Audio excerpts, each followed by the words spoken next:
Hi friends, welcome back to our channel. അപ്പം നമുക്കിന്ന് ചാന്ദ്രദിനമായിട്ടുള്ള കുറച്ച് ക്വസ്റ്റ്യൻസ് ഡിസ്കസ് ചെയ്യാം. ഒന്നാമത്തെ ക്വസ്റ്റ്യൻ, ചാന്ദ്രദിനമായി ആചരിക്കുന്നത് എന്നാണ്? ജൂലൈ 21. ആദ്യ കൃത്രിമോപഗ്രഹം സ്പുട്നിക് 1. ചന്ദ്രൻ ഭൂമിയിൽ നിന്ന് എത്ര അകലെയാണ്? ഏകദേശം 3,80,000 കിലോമീറ്റർ അകലെ. ആദ്യമായി ബഹിരാകാശ യാത്ര നടത്തിയ മനുഷ്യൻ യൂറി ഗഗാറിൻ. യൂറി ഗഗാറിൻ ഏത് രാജ്യക്കാരനായിരുന്നു? റഷ്യ, മുൻ സോവിയറ്റ് യൂണിയൻ. യൂറി ഗഗാറിൻ ബഹിരാകാശത്തേക്ക് പോയ വാഹനം വോസ്റ്റോക്ക് 1. യൂറി ഗഗാറിൻ എത്ര സമയം കൊണ്ടാണ് ഭൂമിയെ ഒരു തവണ ചുറ്റിയത്? 108 മിനിറ്റ്.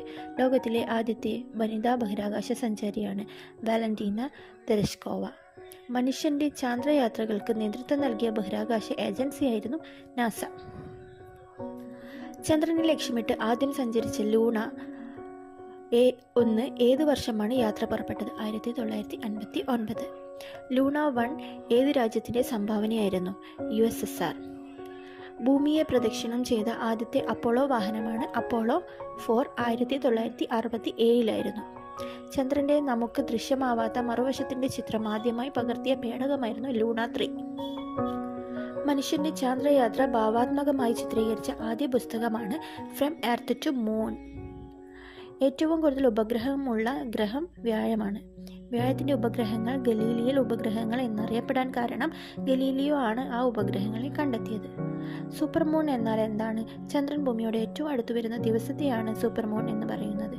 ഇന്ത്യയുടെ ആദ്യത്തെ കൃത്രിമ ഉപഗ്രഹമാണ് ആര്യഭട്ട. ചന്ദ്രനിൽ കാലുകുത്താൻ മനുഷ്യനെ സഹായിച്ച ആദ്യ ബഹിരാകാശ പേടകമാണ് അപ്പോളോ 11. വിദ്യാഭ്യാസ ആവശ്യങ്ങൾക്ക് ഇന്ത്യ വിക്ഷേപിച്ച ഉപഗ്രഹമാണ് എജുസാറ്റ്. സമുദ്ര ഗവേഷണത്തിന് വേണ്ടിയുള്ള ഇന്ത്യ ഫ്രഞ്ച് സംരംഭം സരൾ എന്നാണ് അറിയപ്പെടുന്നത്. അന്താരാഷ്ട്ര സ്പേസ് സ്റ്റേഷന്റെ പ്രവർത്തനങ്ങൾ നിയന്ത്രിക്കുന്ന ഏജൻസിയാണ് നാസ. പൊട്ടിത്തെറിയിലൂടെ നശിക്കുന്ന നക്ഷത്രങ്ങളെ പറയുന്ന പേരാണ് സൂപ്പർനോവ. ചന്ദ്രോപരിതലത്തിൽ കാണപ്പെടുന്ന മൂലകമാണ് ടൈറ്റാനിയം. സൂര്യനോട് അടുത്ത ഗ്രഹം ബുധനാണ്. കിഴക്കുനിന്ന് പടിഞ്ഞാറോട്ട് ഭ്രമണം ചെയ്യുന്ന ഗ്രഹവും ശുക്രനാണ്. ഭൗമദിനം അറിയപ്പെടുന്നത് ഏപ്രിൽ 22. ഭൗമദിനം എന്ന് പറയുന്ന ദിനം ഏപ്രിൽ 22. ചന്ദ്രനിൽ നിന്ന് പ്രകാശം ഭൂമിയിലെത്താൻ എടുക്കുന്ന സമയം 1.3 സെക്കൻഡ് മാത്രമാണ്. ടെലിസ്കോപ്പ് ഉപയോഗിച്ച് ആദ്യമായി പ്രപഞ്ച നിരീക്ഷണം നടത്തിയ ശാസ്ത്രജ്ഞനായിരുന്നു ഗലീലിയോ. ആധുനിക ജ്യോതിശാസ്ത്രത്തിൻ്റെ പിതാവ് എന്നറിയപ്പെടുന്നത് Copernicus. First man on moon എന്ന കൃതിയുടെ കർത്താവ് HG വെൽസ്. അപ്പം ഇത്രയും കുറച്ച് ചോദ്യങ്ങളെ നമ്മളിവിടെ പറഞ്ഞിട്ടുള്ളൂ. കൂടുതൽ ചോദ്യങ്ങൾ നമ്മളുടെ ചാനലിൽ അപ്ലോഡ് ചെയ്യുന്നതായിരിക്കും.